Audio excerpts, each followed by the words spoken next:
జై శ్రీరామ్.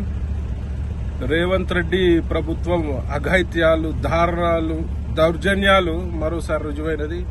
ఇవాళ ప్రజలు కాంగ్రెస్ పార్టీకి ఓటేసినందుకు సిగ్గుతో తలదించుకునే పరిస్థితి. ఇలా హెచ్సియులో జరుగుతున్న అన్యాయాన్ని ప్రశ్నించేందుకు వచ్చిన నన్ను తీవ్రంగా తోపుసట ఆటలో గురి చేసి మరి అరెస్ట్ చేయడం జరిగింది.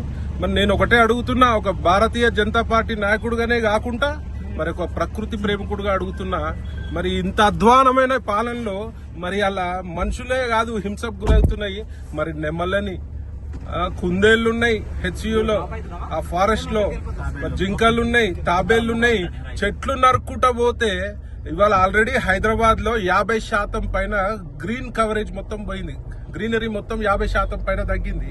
మరి ఇట్లాంటి డబ్బులకు ఆశపడి మరి ఇలా ప్రభుత్వం నడిపే చేతగాని దద్దమ్మ ప్రభుత్వం ఇది. ఇలా డబ్బులకు ఆశపడి మరి ఈ డబ్బులతోటి మరి కాంట్రాక్టర్లకు బిల్లులు రిలీజ్ చేసి అందులో పర్సంటేజ్ తీసుకునే ప్రయత్నంలో భాగంగా ఈ హెచ్యు లోని భూములని వేలంపాట వేసే ప్రయత్నంలో భాగంగా మరి అడవులను నరుక్కుంటా పోతే ఈ యొక్క భూభాగము ఖాళీ మన మనుషులదే కాదు, ఉట్టి ప్రజలదే కాదు, ఇది అన్ని జీవాలకు హక్కు ఉంటది. ఈడ జీవించే హక్కు. ఇలా కళ్ళు నెత్తినెక్కిన ప్రభుత్వం రేవంత్ రెడ్డి ప్రభుత్వం.